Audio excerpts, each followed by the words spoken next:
할렐루야! 여러분 조셉 플래처라는 사람 아십니까? 제가 한 번씩 이렇게 좀 흘러간 사람들 그런 이름을 얘기할 때 있습니다. 이 사람 누구냐 하면요, 미국의 유명한 윤리학자면서 또 무신론자이기도 합니다. 근데 아이러니하게 또 무신론자인데 신학자이기도 합니다. 좀 아이러니하죠? 본인은 무신론자인데 또 신학을 연구해가지고 뭐 신학적인 그런 책도 쓰기도 하고 그런 사람이에요. 이 사람이 대표적으로 쓴 작품이 있는데요, 책이 있는데 이게 상황윤리라는 책입니다. 1966년도에 그러니까 한 55년 전이죠. 이 상황윤리라는 책을 발표했는데 그 상황윤리라는 책을 발표하고부터 지금까지도 엄청난 영향을 끼치고 있습니다. 50년이 넘었는데도. 이 상황윤리가 출간되고 난 뒤에요, 기존의 수많은 어떤 너무나 당연하게 생각했던 도덕적 규범들, 또 신앙적인 어떤 규범들 있죠. 사람은 윤리적으로 도덕적으로 이래야 돼 라는 어떤 그림들 있죠. 또 믿음의 사람은 이런 삶을 살아야 돼 라는 어떤 그런 가장 근본적인 기본적인 것들이 이 조셉 플래처라는 교수가 상황윤리라는 이 책을 쓰고 난 뒤에 엄청나게 무너져 버렸습니다. 이유가 뭐냐면요, 세상의 모든 윤리와 도덕과 규범은 어떤 상황에서 발생했느냐에 따라서 그게 죄가 될 수도 있고 죄가 안 될 수도 있다는 거죠. 그게 바로 상황윤리입니다. A라는 나라에서는 이렇게 하면은 그 상황이 전혀 다르기 때문에 이것은 죄가 전혀 안 되는 것이고, B라는 나라에서 똑같이 해도 이 나라에서는 엄청나게 큰 죄가 되고, 형편과 상황과 문화에 따라서 모든 윤리가 다 바뀔 수 있다는 것, 그게 상황윤리입니다. 근데 문제는 이게요, 신앙생활에도 그대로 침투했다는 것이죠. 예를 들어서요, 어떤 사람이요, 사람을 이렇게 잔인하게 죽여놓고서는요, 뭐 한국에서 많이 그런 비판받죠. 판사들 얘기하면서 심신미약 상태에서 자신도 모르게 저지른 죄이기 때문에 뭐 잘못은 했지만 죄를 좀 많이 감해줘야 된다. 그렇게 변호사가 변호를 할 때 판사가 그것을 어느 정도 받아들여 가지고 엄청나게 큰 죄임에도 불구하고 죄를 한 반으로 줄여줍니다. 또 가장 비판받는 거 있죠. 음주 상태에서 술을 마셨기 때문에 또 약을 했기 때문에 제정신이 아니라서 그 사람이 판단력이 약해가지고 그런 죄를 지었는데 정상적인 상황이 아니었다. 그래서 이 사람의 죄를 좀 줄여달라. 그럼 판사가 또 그걸 또 참작해가지고 죄를 상당히 줄여주고, 우리 북미나 뭐 유럽에서는 그래서 줄여주는 경우 별로 없다고 저는 알고 있습니다. 근데 한국에서는 뭐 그렇게 줄여주더라고요. 그래서 뭐 특별한 경우도 아닌데 그저 죄를 줄이기 위해서, 경감받기 위해서 심신미약이나 음주 상태라는 것을 악용하더라는 거죠. 그걸 이용하면은 자신의 죄가 반토막이 나서 형량이 줄어들거든요. 이게 저는 상황윤리를 이용하고 있다고 생각합니다. 만약 어떤 성도가 결코 해서는 안 되는 어떤 행동을, 잘못된 행동을 하고서는요, 그 당시 상황 때문에 어쩔 수 없이 내가 믿음의 사람이지만 그런 행동을 할 수밖에 없었다, 그렇게 말한다면 그건 역시 자신의 잘못된 행동에 대한 어떤 면죄부를 받기 위해서 이 상황윤리를 이용하고 있는 겁니다. 다시 말하면 나의 어떤 부족함, 연약함, 나의 잘못함에 대해서 상황윤리를 딱 끌어와가지고 이런 상황이기 때문에, 이렇기 때문에 라고 핑계를 대면서 자신의 부족함이나 약함이나 또 죄를 상당수 합리화한다는 것이죠. 여러분, 상황윤리가 뭔지 이제 좀 감이 잡히시지 않습니까? 또 한 가지는요, 진리의 상대화라는 게 있습니다. 여러분, 말 그대로 절대적인 진리를 상대적인 진리로 만들어버리는 거죠. 여러분, 진리라고 하는 것은 뭡니까? 결코 변할 수 없는 거죠. 또 변해서도 안 되는 절대적인 기준이 되는 것이 그게 바로 진리지 않습니까? 그런데 이 진리를요, 상황에 따라서 얼마든지 변할 수 있다고, 바뀔 수 있다고 그렇게 말하는 것이 진리의 상대화입니다. 여러분, 진리가 만약 절대적인 것이 아니라 상대적인 것이라고 하면요, 결코 우리 삶의 어떤 기준이나 가이드가 될 수가 없습니다. 뭐 상대적인 건데요. 이 사람에게는 이렇게, 저 사람에게는 저렇게 기준이 다 다르지 않습니까? 미국에선 진리지만 멕시코에선 진리가 아니라고 한다면 그것은 이미 진리가 아닌 거죠. 왜냐하면 진리의 가장 근본적인 원리가 어떤 나라나 환경이나 상황 가운데서도, 문화권 속에서도 결코 바뀔 수 없는 것, 변할 수 없는 것, 그게 진리이기 때문에 그렇습니다. 예를 들어 살인하지 말라. 뭐 옛날이나 지금이나 살인하지 말라. 사람을 죽이면 죄다. 진리지 않습니까? 동양이든 서양이든 뭐 어떤 문화권이든 어떤 나라에서든 살인하지 말라. 이건 죄다. 이게 진리라지. 그런데 만약 이 진리가 상대화되어 버리면요, 상황에 따라서는 살인해도 죄가 안 된다. 물론 특별히 나를 죽이려고 할 때 정당방위로서 아니면 전쟁터에서 이런 건 예외겠죠. 그런 케이스 빼고요. 상황에 따라서 사람을 죽여도 그게 죄가 안 된다라고 얘기할 수 있는 것이 진리의 상대화입니다. 저는요, 이 상황윤리와 진리의 상대화, 이 두 가지가요, 21세기의 어떤 교회와 성도를 무너뜨리고 있는 가장 큰 주범 가운데 들어있다고 생각합니다. 다시 말하면요, 세상이 교회와 신앙을 무너뜨리기 위해서 가장 많이 사용하는 것, 즐겨 사용하는 것이 바로 이 상황윤리, 또 진리의 상대화라는 것이죠. 여러분, 마귀는요, 뭐 옛날처럼 수가 뻔히 보이는 그런 건 요즘 잘 사용하지 않습니다. 예수 믿는 사람 잡아서 협박하고 고문하고 뭐 죽이고 겁주고 이런 방법들은 지금은 거의 사용하지 않습니다. 뭐 특별한 경우에 사용하기도 하죠. 뭐 99%가 이 무슬림을 믿는 어떤 무슬림 나라 같은 경우, 뭐 그런 데서는 뭐 이런 경우를 사용하기도 합니다. 일반적으로는요, 자유가 보장된 곳에서는 이런 뭐 옛날에 쓰던 그런 이 뻔한 방법들은 잘 사용하지 않습니다. 마귀가 제일 잘 사용하는 것은요, 교회와 성도들을 무너뜨리기 위해서라는 사실조차 모르게, 느끼지 못하게끔 어느새 보면은 마귀의 밥이 되어버리는 그런 방법을 사용한다는 것이죠. 그 가운데 가장 확실한 방법이 바로 이 상황윤리와 진리의 상대화라는 것이죠. 또 한 가지 뭐 곁다리로 말씀을 드린다면은 이 다원주의라는 것이 있습니다. 그 중에 하나는요, 만약 구원과 관계된다, 이 관계에서 말씀드리면은, 우리는 어떻습니까? 우리 기독교의 핵심 진리는 하나님의 독생자이신 예수 그리스도를 믿음으로 구원받는 게 그게 진리지 않습니까? 근데 다원주의에 의한다면은요, 그것은 가장 최선의 길이고 또 다른 길이 있다는 거죠. 차선의 길. 길은 여러 가지인데 예수 믿고 구원받는 게 제일 좋은 길이긴 하지만 그것만 있는 게 아니고 또 다른 길도 많다는 거죠. 그래서 불교를 통해서든 이슬람교를 통해서든 뭐 세상의 무속신앙을 통해서든 어쨌든 나름대로 구원의 길이 있다. 이게 종교다원주의거든요. 이런 것들이 마귀가 즐겨 사용하는 방법입니다. 예수를 믿지 마라 그러지 않습니다. 믿어라. 하지만 그것 말고도 진리는 많다. 이렇게 가만히 들어보면은 이상한데 가만히 들으면 나도 모르게 빨려 들어가는 그런 방법들을 요즘은 사용하고 있습니다. 뭐 이단들도 그런 방법 많이 사용하죠. 처음에는 아주 혹하게 그렇게 귀에 쏠깃쏠깃하게 막 성경 말씀을 인용하면서 얘기하다가 나중에 나도 모르는 사이에 어느새 들어가 보면은 이게 아닌데, 그게 이단 교리지 않습니까? 자, 본문 말씀을 한번 돌아가 보시기 바랍니다.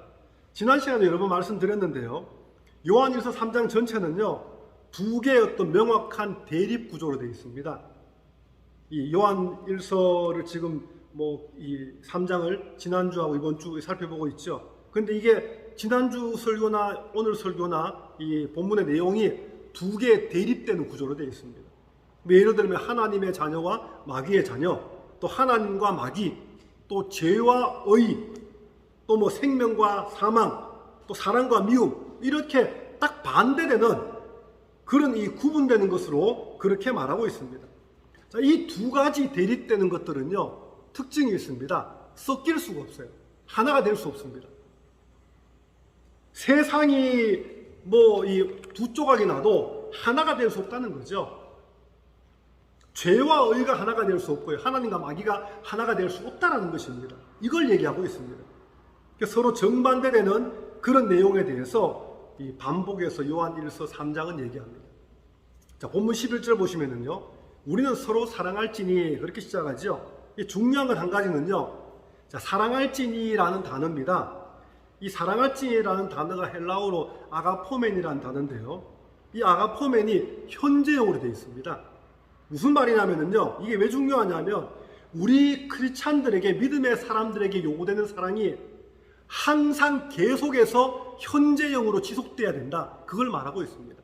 내가 기분 좋을 때는 사랑하고 기분 나쁠 때는 사랑하지 않고, 어제는 사랑했다 오늘은 사랑하지 않았다가, 이런 막 그냥 이 업앤다운 되는 그런 사랑이 아니라 항상 현재형으로 내가 기분 나쁘든 화가 나든 뭐 속상하든, 물론 내 마음의 상태는 왔다 갔다 하겠죠. 하지만 내 안에 있는 그 사랑의 마음은 결코 변하지 않는, 항상 한결같은 그런 사랑을 하라, 그런 말입니다.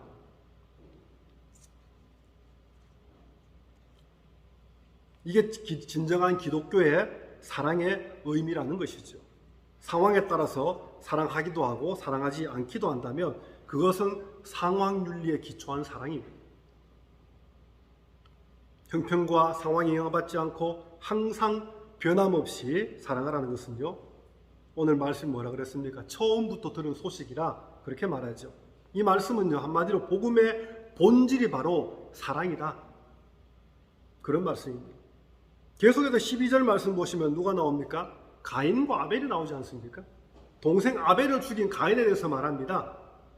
이 사도 요한은요, 가인이 아벨을 죽인 가장 근본적인 이유에 대해서 말하는데, 그것은 악한 자에게 속해 있었기 때문이라, 다시 말하면은 마귀에게 속해 있고 마귀에게 컨트롤을 받고 있었다, 그런 의미를 가지고 있습니다. 악에 속해 있던 가인이 의에 속해 있던 아벨을 죽였다, 요한은 그렇게 얘기합니다. 이어진 13절에서는요, 가인이 바로 이 세상에 비유되고요, 아벨은 형제들, 곧 믿음의 성도에 비유되고 있습니다. 세상의 믿음의 사람들을 미워하더라도, 우리가 살고 있는 이 세상이요, 믿음의 사람들 미워하더라도 그것을 이상하게 생각하지 말라. 왜 미워하지? 왜 나는 아무 잘못도 없는데 저 사람들에게 뭐 잘못한 게 없는데 왜 우리를 미워하지? 그렇게 생각하지 말라는 것이죠. 세상이 우리를 미워하는 여러 가지 이유를 대지만 결국 가장 근본적인 이유는요, 뭡니까? 우리가 예수 믿기 때문입니다. 뭘 잘못해서가 아니라 그냥 예수 믿는 그 자체 때문에 세상이 우리를 미워한다는 것이죠. 우리가 하나님 안에 속해 있는 자들이기 때문에 세상은 우리를 미워한다는 것입니다. 세상이 가르치고 요구하는 가치관을 따르기보다는 하나님이 요구하는 성경적인 믿음의 가치관을 따르며 살기 때문에 세상은 우리를 미워한다는 것이죠. 가인이 아벨을 미워하는 것은 아벨이 의로웠기 때문인 것처럼요, 세상이 우리를 미워하는 건 역시 우리가 의에 속한 사람들이기 때문에 그렇습니다. 이제 본문 14절을 한번 우리 다 같이 읽어보겠습니다. 14절입니다. 시작. 우리는 형제를 사랑함으로 사망에서 옮겨 생명으로 들어간 줄 알거니와 사랑하지 아니하는 자는 사망에 머물러 있느니라. 이 말씀은요, 잘 이해하시기 바랍니다. 이미 생명으로 들어간 자의 삶은 형제 사랑의 증거로 나타난다, 그 말씀을 하고 있습니다.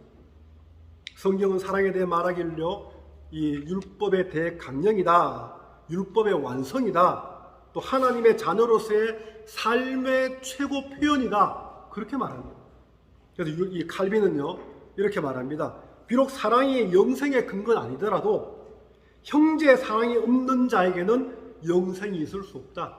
이해가 되십니까?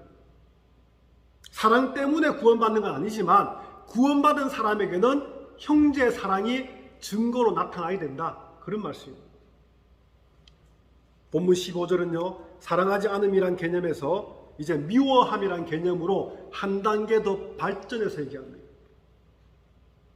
사랑하지 않음과요, 미워함과 살인, 이 세 가지는요, 결국에는 다 똑같은 겁니다. 그 정도의 차이가 있고 좀 이 뉘앙스의 차이가 있을 뿐이지 사랑하지 않는 거, 미워하는 거, 살인하는 거 사도 요한은 똑같다고 얘기합니다. 그 결과는 영생이 그 속에 있지 아니함, 곧 영생을 가질 수 없는 것임을 분명히 했습니다. 계속해서 16절부터는요, 미워함의 대표인 가인과 반대되는 이 사랑함의 대표인 예수 그리스도에 대해서 말씀합니다. 예수님의 사랑은 십자가에서 기꺼이 자기 목숨을 내어주는 희생하는 사랑이지 않습니까? 이 희생의 사랑은요, 다른 말로 표현하면은 자기 부정의 사랑이다, 그렇게 말할 수 있습니다. 이 예수님의 사랑이 바로 세상 어떤 것과도 비교될 수 없는 최고의 사랑이라 요한은 그렇게 말합니다.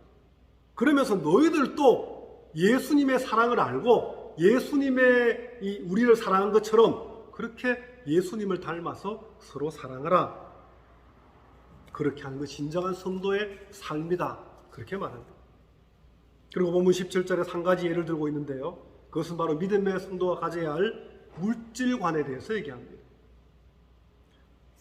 자, 17절 이렇게 얘기하죠. 누가 이 세상의 재물을 가지고 형제의 궁핍함을 보고도 도와줄 마음을 닫으면 하나님의 사랑이 어찌 그 속에 거하겠느냐.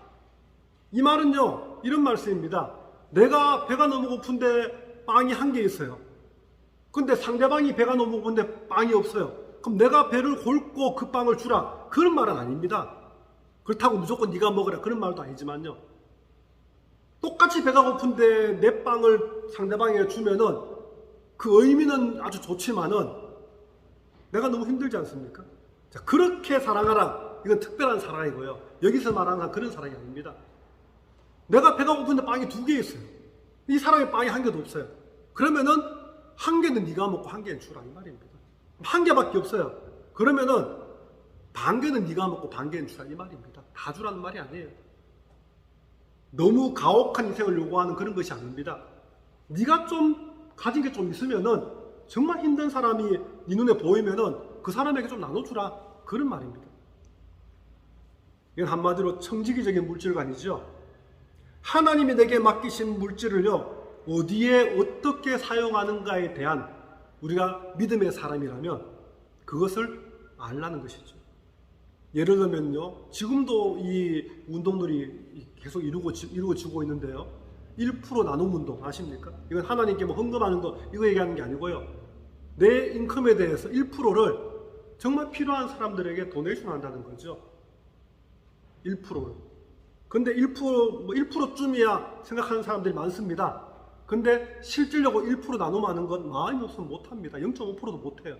중요한 거는 마음이 있어야 된다는 것이죠. 또 한 가지 이런 것도 있습니다. 유산 안 남기기 운동. 실제 유산 안 남기기 운동 본부도 있습니다, 한국에.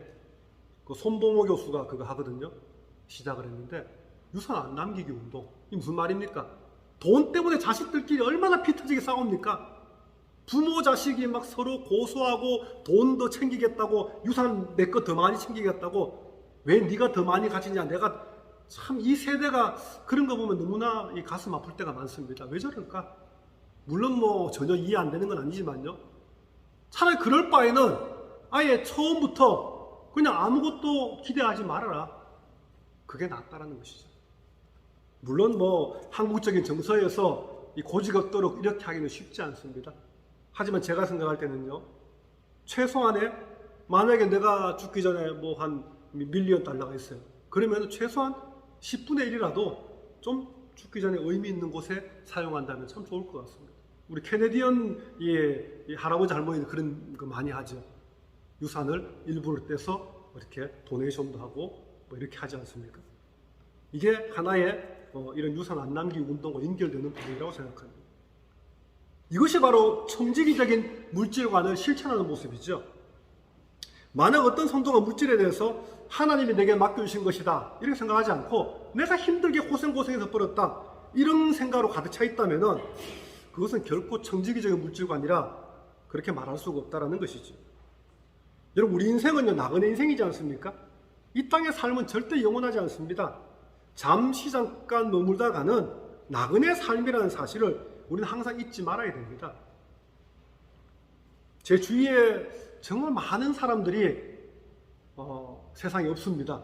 저보다 나이가 적은 사람도 또 저보다 나이가 뭐 그다지 많지 않은 사람도 뭐 물론 뭐 이 큰 병 때문에 가신 분도 있지만은 어느 날 갑자기 가신 분도 정말 많이 있습니다.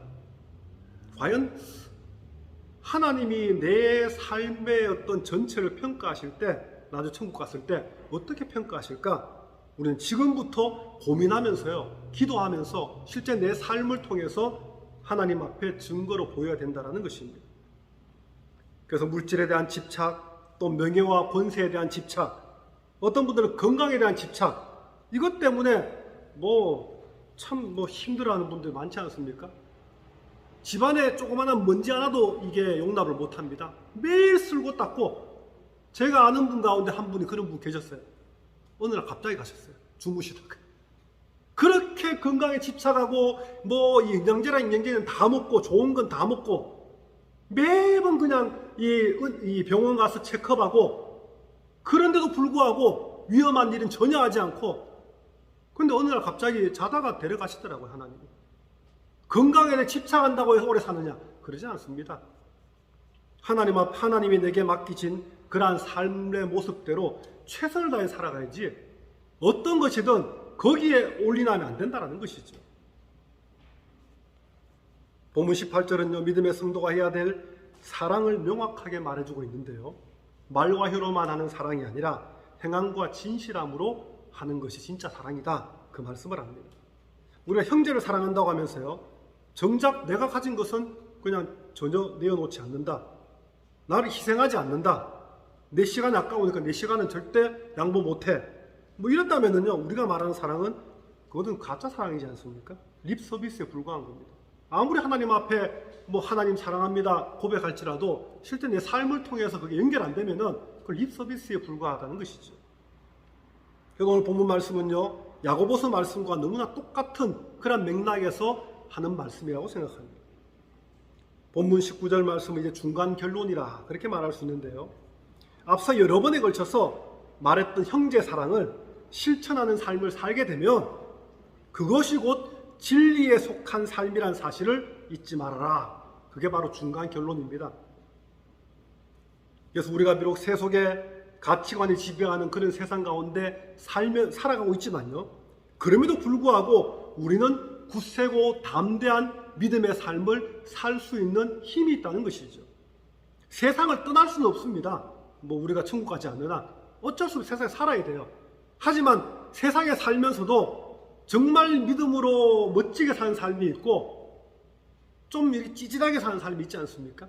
예수는 믿는데 뭔가 좀 하나님 앞 부끄러운 삶을 사는 그런 분도 있지 않습니까? 그렇게 살지 말라는 것이죠. 그래서 우리가 하나님이 과연 우리에게 뭘 원하시는지, 하나님은요, 하나님 안에 거하기 원합니다. 믿음 안에 거하기를 원한다는 사실이죠. 그래서 세속적 가치관이 아니라 성경적 가치관을 믿고 따르는, 그리고 내 삶을 통해서 증거하는 그런 삶을 살라는 것이죠. 이제 20절로 21절 말씀 보시면은요, 사도 요한은 여기서 지극히 약한 인생에 대해서 말합니다. 사람은 다 약하다. 솔직히 저나 여러분들이나 아무리 믿음으로 살려고 발버둥 치고 기도하고 하나님 도와주세요 해도요, 어떻습니까? 죄로부터 완벽하게 벗어난 삶을 못 삽니다. 아무리 결단하고 다짐하고 기도하고 눈물 콧물 흘리면서 하나님 도와주세요 하지만 돌아서면 또 넘어지는 게 우리들 하지 않습니까? 저나 여러분들이나 마찬가지죠. 어떤 사람은 좀 크게 넘어지고 아니면 좀 작게 넘어지고 그 차이뿐이지 우린 다 약하다는 것이죠. 그래서 어떤 성도는요, 죄를 짓고 난 다음에 밀려오는 그 죄책감 때문에 괴로워서 몸부림치기도 합니다. 제가 아는 후배의 한 친구는 제가 볼 땐 그게 큰 그런 것도 아닌데 본인 생각할 땐 그게 너무너무 하나님 앞에 죄책감이 있는 거죠. 이 친구는 고2 때 그냥 세상을 떠났습니다, 스스로. 그 죄책감이 티네이저 때 감정 기복이 심하잖아요. 내가 믿음의 사람인데 하나님 앞에 늘 눈물로 기도하는 참 믿음이 좋은 친구였거든요. 제가 고3 때 그 친구 고2였는데 어느 날 학교 가니까 학교 안 오는 거예요. 같은 기도 학생회 멤버였는데. 알고 보니까 세상을 떠났더라고, 스스로. 왜 떠났는가 보니까 우리가 볼 때는 별것 아닌 사소한 거였는데 본인 생각할 때는 내가 믿음의 사람으로서 이런 죄를 지면 안 되지라는 그 죄책감을 견디지를 못해가지고 그냥 자신의 목숨을 버렸더라고요. 우리는 완벽하게 살 수 없습니다. 때로는 죄책감도 가지고요. 때로는 내가 왜 이럴까? 내가 이래서 안 되지? 라는 생각도 가집니다. 그게 우리의 실제적인 모습이라는 거죠. 내 믿음이 고작 이것밖에 안 될까? 그렇게 생각하면서 나 자신을 책망하기도 하고 후회하기도 하는 게 우리 모습이지 않습니까? 그건 지극히 정상적인 겁니다. 잘못된 게 아니에요. 그런데 너무 감사한 것은요, 하나님이 우리의 이런 약하고 부족한 모습까지도 그대로 보신다는 거죠. 그대로 용납하신다는 겁니다. 잘했다는 것이 아니라 그래도 어쩌겠니? 약하지만 그래도 내가 도와줄게, 힘을 내라, 다시 일어서라, 그렇게 말씀하신다는 거죠. 우리의 약함을 다 아시고 그래도 기꺼이 품어주신다는 거죠. 그게 부모의 마음이지 않습니까? 자식이 좀 잘못해도 세상 사람들은 다 손가락질할지라도 잘했어 품어주는 게 아니라 자식이기 때문에 부모의 사랑으로 품어주지 않습니까? 하나님이 우리를 향해서도 그렇게 살아가신다는 것이죠. 역사적으로 수많은 위대한 믿음의 사람들만 보더라도요, 이런 넘어짐의 과정을 다 거쳤습니다. 처음부터 그냥 믿음의 엘리트 코스를 밟은 사람들이 아니에요. 다 믿음의 과정이, 이 업앤다운의 과정을 거쳤죠. 대표적인 게 사도 바울이지 않습니까? 성경에서. 구약에는 또 모세지 않습니까? 모세는 살인자입니다. 그냥 욱하는 성질 그거 못 죽여 살인했던 사람이지 않습니까? 바울도 살인자예요. 직접 사람 안 죽였다 할지라도 그 자신에게 주어진 그런 권력을 가지고 수많은 사람들을 죽음으로 내몰았던 그게 바울이지 않습니까? 그런데 하나님이 바꾸시니까 우리가 알고 있는 위대한 믿음의 사람 모세와 바울이 되었다는 것이죠.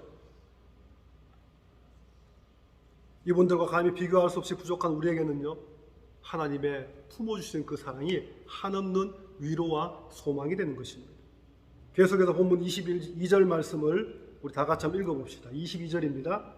무엇이든지 구하는 바를 그에게서 받나니 이는 우리가 그의 계명을 지키고 그 앞에서 기뻐하시는 것을 행함이라.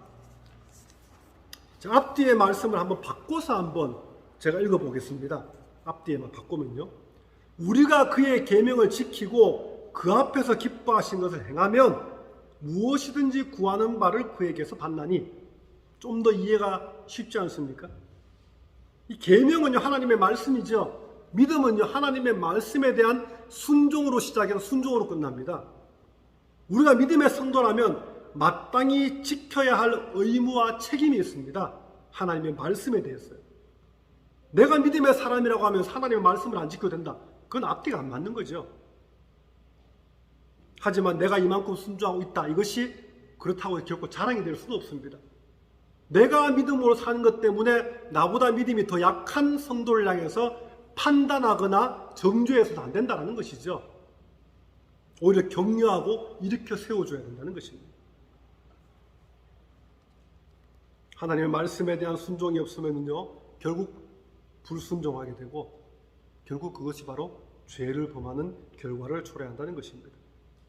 이것은 결국 하나님 안에 거하지 않는 삶의 길을 걸어가는 것이죠. 하지만 하나님의 말씀에 대한 순종의 삶을 살기만 하면 비록 부족할지 약할지라도 무엇이든지 구하는 것을 부어주신다고 했습니다. 한 가지 조건이 있는데요, 모든 것은 하나님의 뜻 안에서 구해야 된다. 무조건 달라고 하면 다 주느냐? 아니라는 것이죠. 내가 기도하는, 간구하는 기도의 제목이 하나님이 보시기에도 합당하면은 주시고 합당하지 않으면은 안 주신다는 것입니다. 그래서 우리의 기도가 하나님의 뜻을 먼저 바라보고 내가 하는 기도가 과연 하나님이 기뻐하시는 기도일까? 라고 생각하면서 기도해야 된다는 것입니다. 본문 21절에서는요, 다시 예수님에 대해서 말씀하고 있는데요, 여기서는 예수 그리스도의 이름을 믿고 우리에게 주신 계명대로 서로 사랑하는 것이야말로 하나님의 계명에 대한 최고의 순종이다, 그렇게 말합니다. 이런 믿음과 사랑은요, 결코 서로 뗄래야 뗄 수 없는 관계이지 않습니까? 믿음은 사랑의 근거가 되고요, 사랑은 또한 믿음의 증거가 되기 때문에 그렇습니다. 자, 본문 마지막 절인 이제 24절 말씀을 보시면은요. 자, 성령에 대해서 말씀하고 있지 않습니까? 여기 사도 요한이 말하고 있는 성령은요, 믿음과 사랑의 계명을 지키는 자 안에 하나님께서 거하시는 것을 알 수 있는 증거가 되는 것이 바로 성령님이시다. 그 말씀하고 있습니다. 여러분, 이 말씀은요, 하나님 안에 거하기 위해 저와 여러분들이 행해야 될 그러한 사랑이 인간적으로는 불가능한 것이고 오직 성령을 통해 주어지는 선물이다. 내가 사랑하고 싶다고 해서 막 사랑할 수 있고 그런 차원이 아니고 성령께서 내 마음을 움직이시고 감동을 주셔야지만 비로소 사랑할 수 있는 것이 바로 하나님의 사랑이다. 그 말씀을 하고 있습니다. 이제 오늘 말씀을 정리합니다.